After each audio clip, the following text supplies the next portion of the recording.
रात के सन्नाटे में एक चुड़ैल अपनी गुफा में शादी के जोड़े में अपने जादुई आईने के पास बैठी हुई है। वो आईने को घूर घूर कर देख रही है। कुछ देर बाद अपने हाथ में पकड़े चाकू से वो अपनी उंगली काट लेती है। खून की धार उंगली से निकल पड़ती है।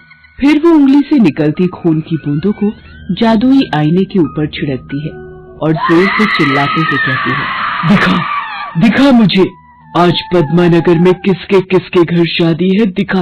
उसके बाद उस जादुई आईने में कुछ तस्वीरें उभरने लगती हैं। उन तस्वीरों में कुछ दूल्हा दुल्हन दिखते हैं तो कुछ बाराती। कोई दूल्हा मंडप में बैठा हुआ होता है तो कोई अपनी घोड़ी पर चढ़कर दुल्हन के घर जाने की तैयारी कर रहा होता है। उन तस्वीरों में एक दूल्हे दुल्हन पर उसकी नजर रुक जाती है। आज ये चंपू बनेगा मेरा शिकार। पद्मानगर में इन दिनों अजीब सी घटनाएं एकाएक घटने लगी हैं। जिसकी भी नई नई शादी होती है उस शादी में एक भयानक चुड़ैल पहुंच जाती है। वो चुड़ैल दुल्हन की ड्रेस में होती है। चुड़ैल कभी मंडप से दूल्हे को लेकर गायब हो जाती है तो कभी सड़क से। आज भी वो एक मंडप पर पहुंच गई है जहां पर दूल्हा दुल्हन शादी के फेरे ले रहे हैं। पंडित जी मंत्र भी पढ़ रहे हैं। 7 फेरों के साथ 7 वचन लेने होंगे और शादी के बाद इन वचनों पर अमल भी करना होगा। पंडित जी दूल्हे और दुल्हन के फेरे करवा ही रहे थे कि तभी वहां वो चुड़ैल हंसते हुए पहुंच जाती है। उसे देख डर के मारे पंडित अपने मंत्र भूल जाता है। हरिओम हरिओम हरिओम हरिओम हरिओम हरिओम। अपने मंत्र बंद कर पंडित, मैं तो चली दूल्हे को लेकर। अरे कहाँ लेकर जा रही हो मुझे? अभी तो फेरे भी पूरे नहीं हुए हैं, मुझे छोड़ दो। मैं छोड़ने के लिए नहीं पकड़ती किसी को। उसके बाद वो चुड़ैल दूल्हे को हवा में उड़ाते हुए ले जाती है और वहाँ से गायब हो जाती है। किसी को भी समझ नहीं आ रहा था कि वो चुड़ैल आती कहाँ से है और फिर जाती कहाँ है। बहरहाल उसी शहर में महेश नाम का एक लड़का रहता था। उसकी शादी आज ही दिव्या से हुई थी। वो अपनी कार से पहाड़ी वाले रास्ते से होकर अपने घर जा रहा था। विश्वास नहीं हो रहा है दिव्या, तुम मेरी पत्नी बन गई हो। ऐसा लग रहा है जैसे मैं एक सपना देख रहा हूँ। महेश के ऐसा कहने पर दिव्या जोर से उसे चूटी काट लेती है। वो चीख पड़ता है, अरे ये क्या कर रही हो तुम? भला इतनी जोर से कोई चुट्टी काटता है क्या? अरे मैंने तो चूटी इसलिए काटी ताकि तुम्हें एहसास हो कि ये सब सपना नहीं एक हकीकत है। दिव्या की बात सुनकर महेश मुस्कुराते हुए कहता है, मुझे आज भी याद है जब मैं पहली बार तुम्हारे आर्मी से रिटायर्ड पापा से मिला था। कुछ महीने पहले की बात है। महेश डरा सहमा सा दिव्या के घर में बैठा हुआ है। तभी दिव्या के पापा हाथों में बंदूक लिए उसके पास आते हैं। बंदूक को देखकर महेश की सिट्टी पिट्टी गुम हो जाती है। अंकल ये बंदूक क्यों? अरे बरखुरदार, डरो मत। वो क्या है ना कि बहुत दिनों से पड़ी पड़ी इसकी नली जाम हो गई है। सोच रहा हूँ आज किसी पर इसका इस्तेमाल करके इसकी नली फ्री कर दूं। ये आप क्या कह रहे हैं? किस पर करना है आपको इससे इस्तेमाल? अभी सामने तो तुम ही नजर आ रहे हो। अंकल मैंने क्या किया है? मैं तो सीधा साधा लड़का हूँ और मैं तो आपकी बेटी से प्यार करता हूँ और उससे शादी करना चाहता हूँ। तुम्हारी हिम्मत कैसे हुई मेरी बेटी से शादी के बारे में सोचने की? रुको मैं तुम्हें बताता हूँ। ये कहकर दिव्या के पापा महेश की तरफ बंदूक तान देते हैं। महेश की समझ में कुछ नहीं आता है कि वो क्या करे क्या ना करे। तभी दिव्या वहाँ हंसते हुए आ जाती है। अब बस भी करिए पापा, अब कितना मजाक करेंगे। देखिए तो बेचारा कितना डर गया है। चलिए दीजिए ये बंदूक, जब देखो बंदूक से सबको डराते रहते हो। उसके बाद दिव्या अपने पापा के हाथों से बंदूक लेकर उसे दूर रख देती है। ये सब मजाक था? तो तुम्हें क्या लगा मैं सच में तुम्हें गोली मारने वाला हूँ?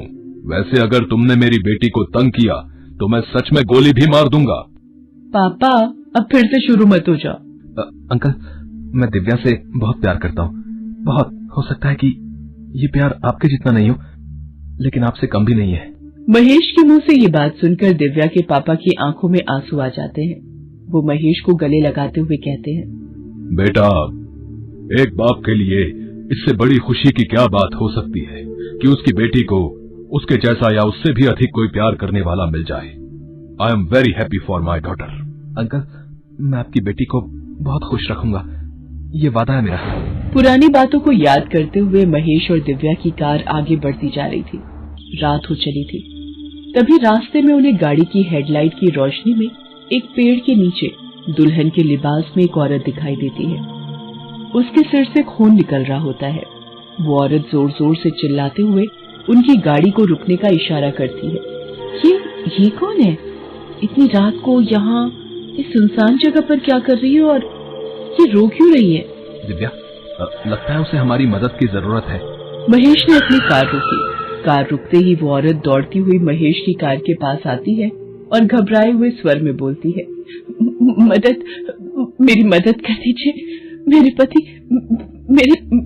पति का एक्सीडेंट हो गया। थोड़ी दूर पर वो बेहोश पड़े हुए। आप उन्हें अस्पताल ले चलिए ना। एक्सीडेंट? हाँ, हमारी शादी भी आज ही हुई है। हम इस रास्ते से गुजर रहे थे, तभी पता नहीं कैसे एक जानवर हमारी गाड़ी के आगे आ गया। मेरे पति ने उसे बचाने की बहुत कोशिश की। उन्होंने जानवर को तो बचा लिया, लेकिन हमारी कार अनबैलेंस्ड हो गई और हमारे एक्सीडेंट हो गया। पिछले कई घंटों से मैं लोगों से मदद मांग रही हूँ, लेकिन कोई हमारी मदद के लिए नहीं रुक रहा है। प्लीज आप मेरे पति को बचा लीजिए ना, उन्हें अस्पताल पहुंचा दीजिए ना, प्लीज। उसकी बातों को सुनकर महेश और दिव्या दोनों का दिल पसीज गया। दोनों उस औरत के साथ गए। कुछ दूरी पर ही उसका पति बेहोश पड़ा था। जैसे ही दोनों उस औरत के पति के पास पहुंचे तो दिव्या की चीख निकल गई। ये आपके पति है? आपने तो कहा वो बेहोश है, लेकिन ये तो उनका कंकाल है। कब हुआ था आपके पति? 6 महीने पहले।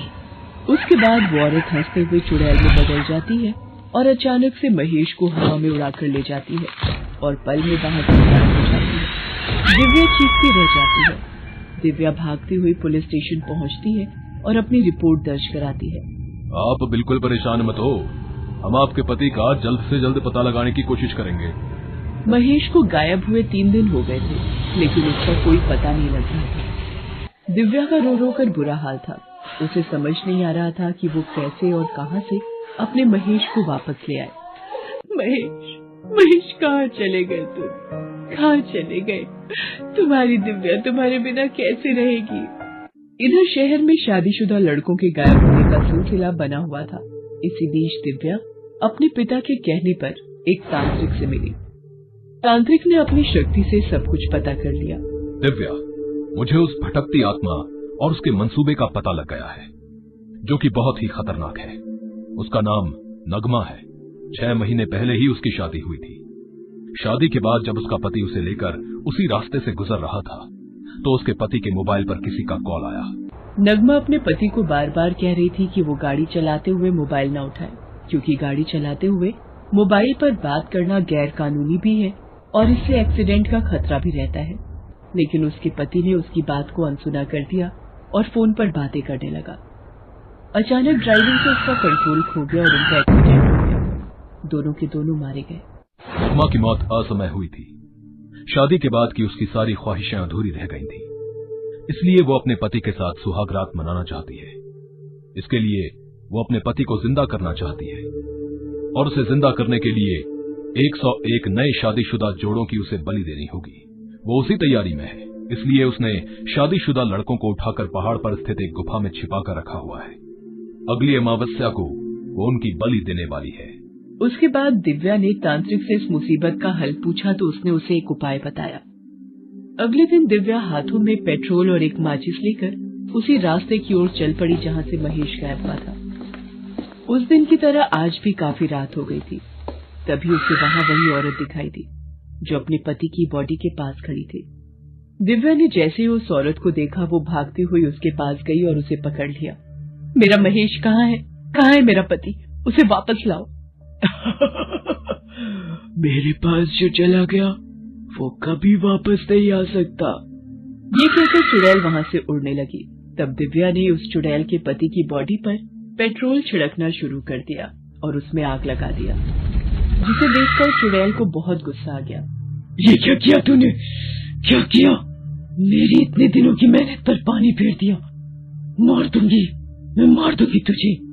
ये कहकर चुड़ैल ने उस पर हमला करना चाहा, लेकिन दिव्या तैयार थी।